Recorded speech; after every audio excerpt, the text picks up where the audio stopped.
আসলে ফেসবুক আবারও নতুন পুরাতন সবার জন্য সুখবর নিয়ে আসলো।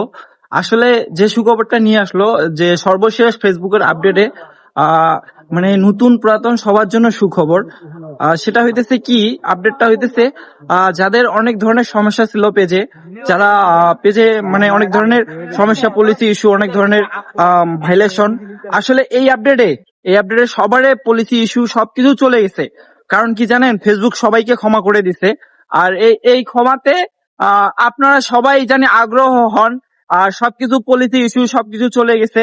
সবার পেজে দেখবেন, ভিজিট করে দেখবেন যে আপনাদের যে আগে যে ইস্যুগুলো তোলার জন্য অনেক কষ্ট করতেন, দিনরাত লাইভ করতেন, তারপর পলিসি ইস্যুগুলো যাইতো না।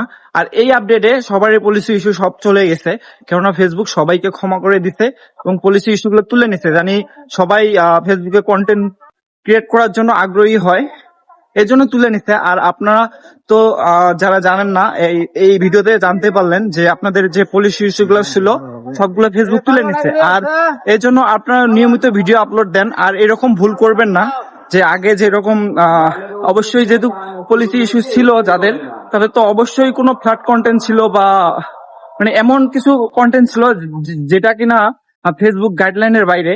তাই ওই রকম কন্টেন্ট তৈরি করবেন না। আর এখন যেহেতু ক্ষমা করে দিচ্ছে ফেসবুক সবাইকে, সবার পলিসি ইস্যু সবকিছু তুলে নিচ্ছে, তাই সবাই ভাববেন এবং কন্টেন্ট তৈরি করবেন নিজস্ব সবকিছু ভয়েস দিয়ে। আর যারা এখনো রিলস পান নাই, তারা কখনোই মিউজিক অ্যাড করবেন না, কেননা মিউজিক অ্যাড করলে আপনারা জানেন যে অনেক ধরনের পলিসি ইস্যু আসতে পারে। আসলে এখন তো ফেসবুক সবার পলিসি ইস্যু তুলে নিছে এবং সবাই নিয়মিত কাজ করেন এবং ভালো কন্টেন্ট দেন, অবশ্যই ভালো হবে। আর এমন কিছু ভুল করেন না জানি আবার পলিসি ইস্যু খান। আর এর আগের বারও মানে ফেসবুক সবাইকে ক্ষমা করে দিতে। আর এর পরের আপডেটে কিন্তু আবার সমস্যা হতে পারে, যেহেতু আপনাদের মানে পেজে আগে কোনো ফ্ল্যাট কন্টেন্ট ছিল বা কোনো গাইডলাইনের ভিডিও, মানে গাইডলাইনের বাইরে কোনো ভিডিও ছিল, এই জন্য পলিসি ইস্যু দিছে। তাই যেগুলা ভিডিও আপনাদের সন্দেহ হবে, আর এই সময় আপনারা ওগুলা ভিডিও ডিলিট করে দিবেন, কেননা ওগুলা ভিডিও ডিলিট না করলে পরবর্তী আপডেটে আবার মনে করেন যে ইস্যু আসতে পারে। তাই আমি বলি আপনারা যেগুলো সন্দেহ হয় ভিডিওগুলো ডিলিট করে দিবেন, তাহলে অবশ্যই পলিসি ইস্যু আসবে না।